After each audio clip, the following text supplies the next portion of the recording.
दोस्तों, आज की कहानी है। बहू, आज तुम कोई अच्छी ड्रेस पहन लो। दोस्तों, कहानी शुरू करने से पहले अगर आपने हमारे चैनल को सब्सक्राइब नहीं किया है तो सब्सक्राइब कर लीजिए ताकि आपके पास पहुंचे हर नया वीडियो। आज सुहानी बहुत खुश थी। उसकी शादी के 10 साल पूरे हुए। इन सालों में वह पूरी तरह से अपने ससुराल की हो गई थी। सास ससुर भी प्यार करते थे। एक प्यारी बेटी और बहुत प्यारा पति था। सब ने मिलकर शादी की सालगिरह मनाने की तैयारी की। बाहर बारिश हो रही थी, फिर भी पति देव केक और गुलदस्ता लाने निकल गए। बहू, आज तुम कोई अच्छी ड्रेस पहन लो। कभी अपना ख्याल नहीं रखती, बस हमारा और परिवार के काम में व्यस्त रहती हो। सास की बात सुनकर सुहानी हंसने लगी। बोली, आप लोग ही तो मेरी खुशी हो।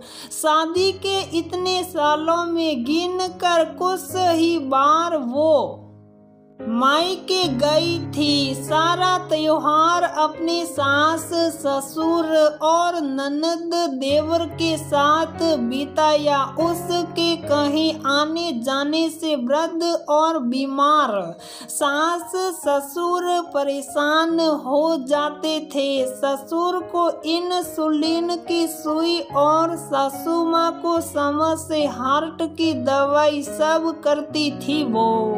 पति वापस गुलदस्तों के साथ आए। सारे घर को सजाया गया। फिर सुहानी अच्छे से तैयार होकर आई। सब सुहानी को देखते रह गए। सुहानी और उसके पति ने मिलकर केक काटा।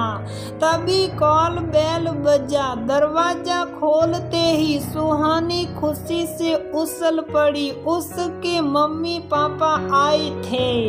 अरे पापा, इतना बड़ा सरप्राइज! सुहानी के सास ससुर कुछ ज्यादा खुश नहीं दिखाई दिए। पार्टी खत्म हुई। सारे लोग बैठकर खाना खाए। सुहानी के पापा मिठाई लाए थे जो उसे बचपन से पसंद थी।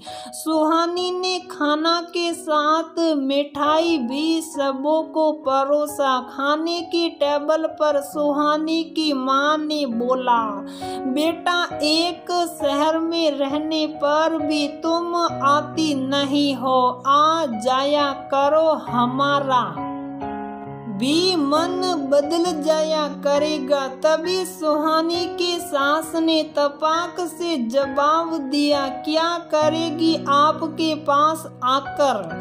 हमने इसे इतनी सुविधाएं दे रखी हैं, इतने नौकर चाकर, ये आलीशान घर। आपके घर इसे ये सब मिलेगा क्या? कितनी भी गलतियां कर ले सुहानी, हम इसे औरों के सास ससुर की तरह कुछ नहीं कहते, कभी नहीं डांटते। आदमी से ही गलतियां हो जाती हैं। हमने इसे पराया होते हुए भी हमेशा माफ किया। सुहानी स्तंभ रह गई। जिस परिवार को वह इतना प्यार करती हैं, इनको दवाई सुई में कमी न हो, इसलिए एक नर्स की तरह काम करती हैं, जिसे वह हमेशा माता पिता का स्थान देती हैं। उनके मुंह से ऐसी बातें उसका दिल बहटने लगा। सुहानी की माँ को ये बातें बर्दाश्त नहीं हुई। अरे आप कैसी बात कर रही हैं?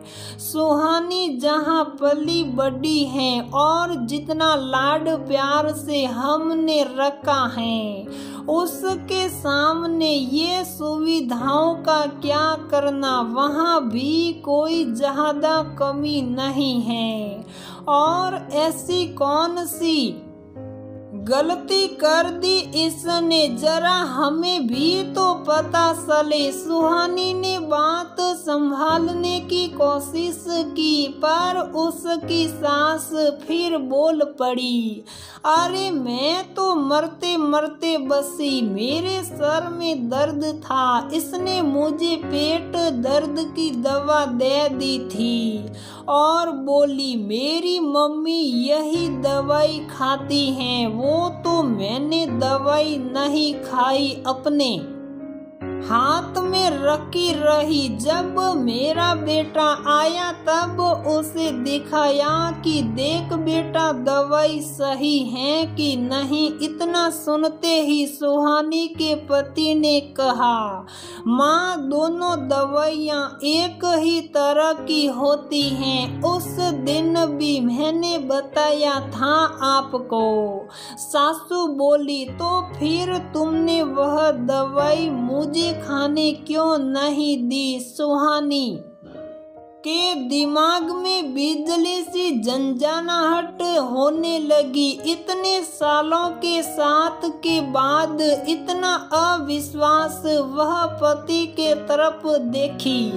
उसने भी उसे इस बारे में कुछ नहीं बताया था। सुहानी का दिल बैठने लगा।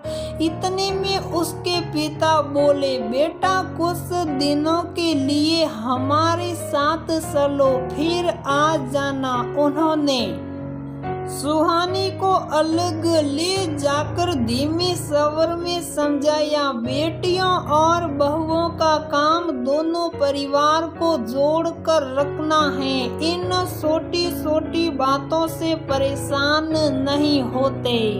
जब बच्चे कोई गलती करते हैं तो हम उन्हें प्यार से समझाते हैं, वैसे ही बुजुर्ग होते हैं। कभी कभी संबंध निभाने के लिए आपको सब से बड़ा बनना पड़ता है। सुहानी ने बेटी का हाथ पकड़ा और मूसलाधार बारिश में भीगते हुए पापा की गाड़ी में बैठ गई। अपने आंसुओं को बारिश के पानी में छिपाते हुए उसने गाड़ी के शीशे को बंद कर लिए। बाहर उसका पति शर्मिंदगी भरी आंखों से उसे रुकने की गुजारिश करते रहे। गाड़ी में बैठे हुए उसने बाहर देखा। बारिश के बूंदों की तरह कई प्रश्नों की बौछारें हो रही थी। क्या लड़कियों का कोई घर नहीं होता?